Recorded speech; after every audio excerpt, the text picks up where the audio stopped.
All right, Shalom. Before I start, I'm going to give all praises to Yahweh Bahasham, Yahweh Shai Bahasham, Rakach Kodash, the honors to the elders and apostles of Great Millstone. Peace, blessings, and salutations from to all like the Akim Agwath, learning, teaching, and truth and sincerity. Or Salakia. This lesson, I came across this video last night. It was called "Who Are the Edomites?" It was by some guy. What was his channel? The Thinker or some shit. He knows he's an Israelite. He knows about the Israelites. Certain things he's right on. Plenty he's not right on. And even in this video, which is why I'm not playing the video directly, there's certain things he was breaking down which were incorrect. But what he did do, he was able to pull up some books where basically historians straight up outright acknowledge that, you know, the Romans and Greeks were Edomites.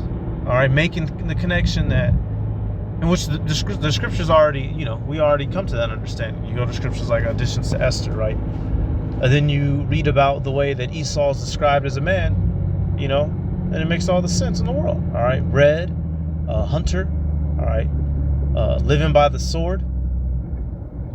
And this is just more ammunition to the fire. All right, I'll get some verses in a minute. And I'm showing the way I took the pictures. It should show the name of the books first, and then it'll show the pictures that I took, you know, the particular words that we're going to be reading. All right, so from this first book, it says, brief account of the opinions, traditions, rites, and ceremonies of the Jews in modern times. And apparently this is by a guy named John Allen. All right, this is just one of the things he had put. This is simple. We learned this first coming in, base understanding. You know, secondly, that the prophecies of the prophets against Esau, Edom, Seir, and the cities of Edom. All right, so when you look in the scriptures, let's start with that. Esau is promised an utter obliteration, right? So the people who are Edomites, of course, they tried to throw off that title, their true name, you know, hoping to escape the long coming prophecy. Nevertheless, the truth was dug up. Okay, Malachi 1. I'll start at 3, right at. I want to get 3 and 4. It says, and I hated Esau and laid his mountains waste and his heritage for the dragons of the wilderness. Whereas Edom saith, we are impoverished, but we will return and build the desolate places. Thus saith the Lord of hosts, they shall build, but I will throw down. And they shall call them the border of wickedness, and the people against whom the Lord hath indignation forever. So right here, you see that Esau, Edom, all right, Esau was the man, the twin brother of Jacob. His name was changed to Edom, meaning red, Adawam. And his people collectively are known as Edom. It tells you that he's hated, and his people are hated. And not only that, that a great destruction is going to come to them. Now, they had fell in the past, and they've rebuilt themselves. All right, Esau has fallen a couple times. You know, hey, we put him in captivity. All right, he was able to get out according to the prophecy in Genesis 25. He rose up as the Greeks, you know, Macedonians, the Greeks. He fell, you know, rose back up as the Romans. He fell again, and that was his big fall, leading into the Dark Ages. And then he rose up again during the Renaissance period. But now this time, this is going to be his final fall. And he knows that. So he's been doing the best he can to avoid that. And one of the things that he's done is try to change and hide his true heritage.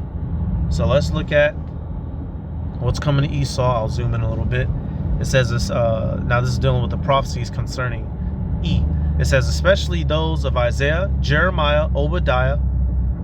Hey, and these are some, when you know, think of the scriptures, you know, Isaiah 63, Jeremiah, what is that? 40 some, 49, right? Obadiah, the whole chapter. Though they don't say nothing good coming to E. All right, so let me start over. It says, especially those of Isaiah, Jeremiah, and Obadiah, is talking about prophecies against Edom, have not yet received their full accomplishment. For that through the house of Esau has experienced some particular judgments of God on accounts of the injuries at different periods of time inflicted upon Israel. So right, as a nation, he hasn't been utterly obliterated yet. He's received certain judgments here and there because of how he's treated us, but he has yet to receive that full wrath, which we are waiting on, the faith and the patience of the saints. All right, so halfway in it says, yet the final vengeance on account of the last greatest injury, the destruction of the second temple by Titus, and the transportation of the Jews into captivity, in which they are still most opprobriously detained, is yet impending over it, to be executed in the time. And it cuts off right there. So this author, he's acknowledging, and this was back in the past. What he did to us, taking down our temple, y'all, 70 AD, that was egregious. That's why it's prophesied all over the place in the scripture. It's in the book of Daniel. It's in Matthew. The fact that they was going to run down and do us bad. But that's not the only reason why he's going to get destroyed. That was several thousand years ago. How much more wickedness has Esau done since then? All right? That perpetual hatred. He will be punished for what he's done to us. Let's keep going a little bit. Let's get the next one. Yep, detain. Okay, this was the rest of it. Detain says to be executed in the time of the Messiah. So let me start at the top again. Yep, it says in which they are still most opprobriously detained. Talking about us, the Israelites. We're still scattered in all the world because of him dispersing us all those centuries ago.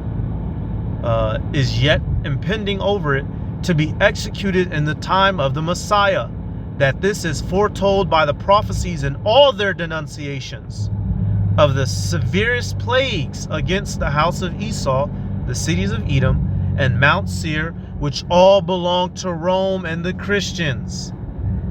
And the fate of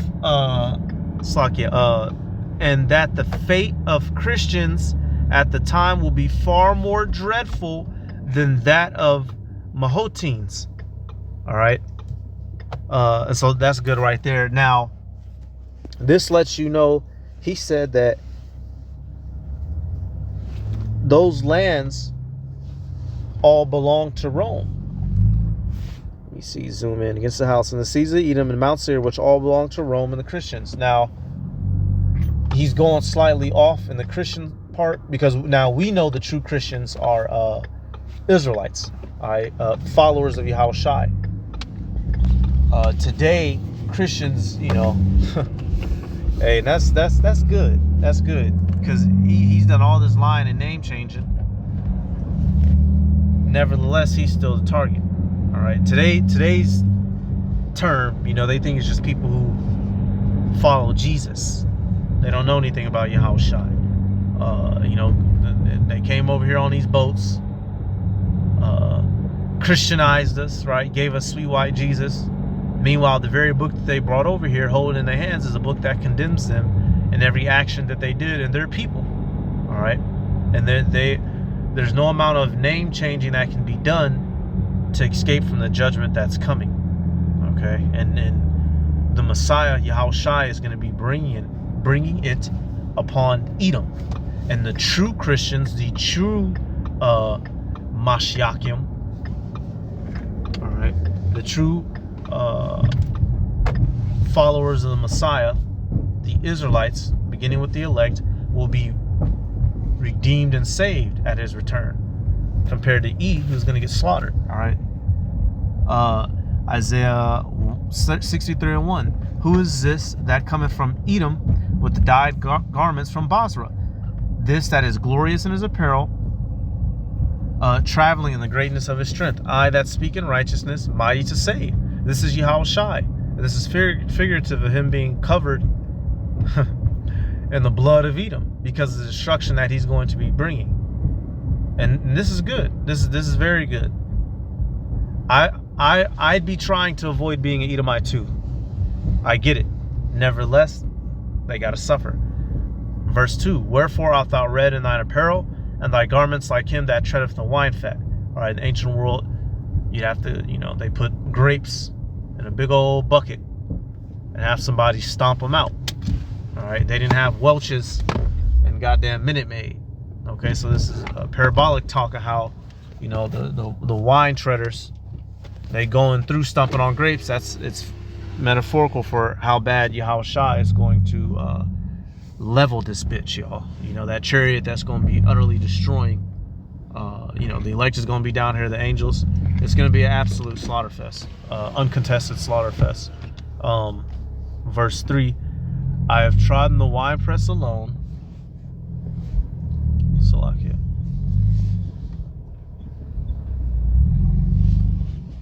Alright, I've trodden the winepress alone, and of the people there was none with me, for I will tread them in mine anger, and trample them in my fury, and their blood shall be sprinkled upon my garments, and I will stain all my raiment. This is just representative for all the destruction that Yahushua is bringing. You know, he's not literally going to have the time to be stepping on every single Edomite one by one.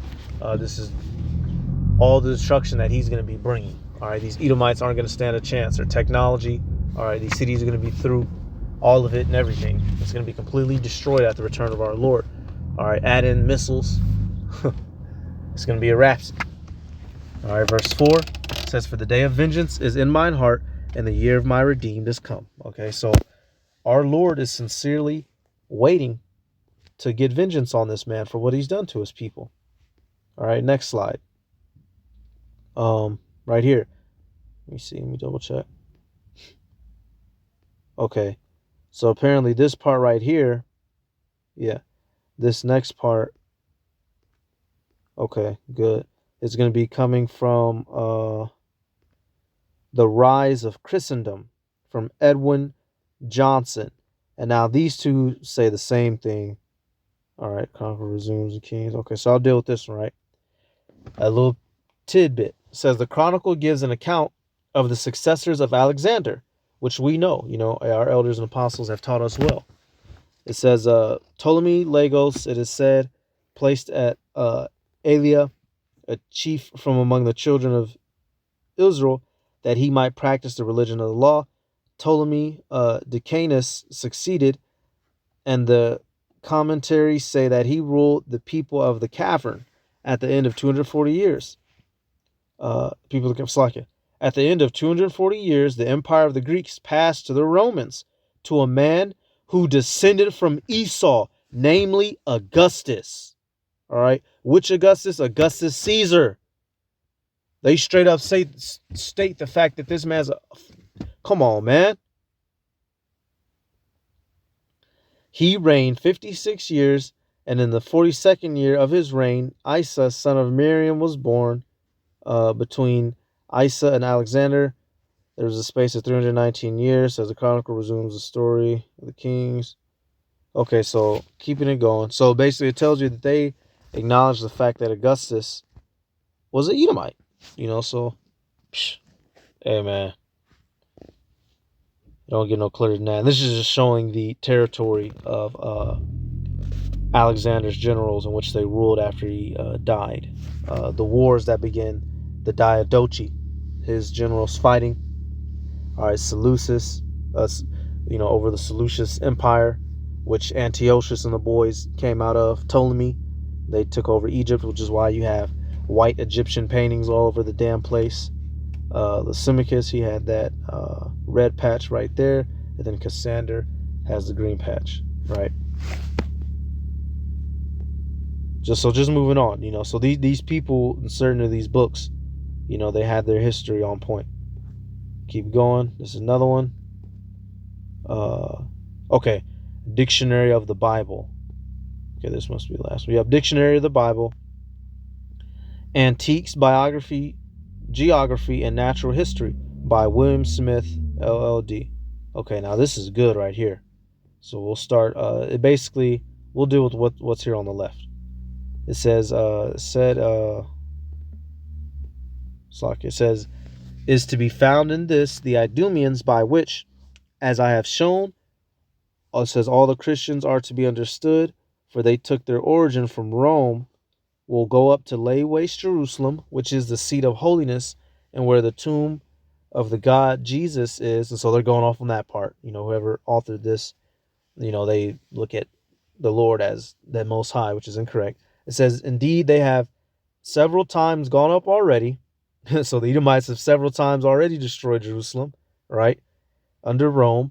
It says again in verse 2, I have several times shown that Edom preceded the kings who reigned in Italy. Meaning what? Edom came before. So Edom is the progenitor, all right, of the so-called, as they call themselves today, Europeans. All right, and now not every single Italian automatically is an Edomite, because you have the Sicilians, right? You have Cornelius, but he's, speaking generally. He's talking about Rome, Italy, literally.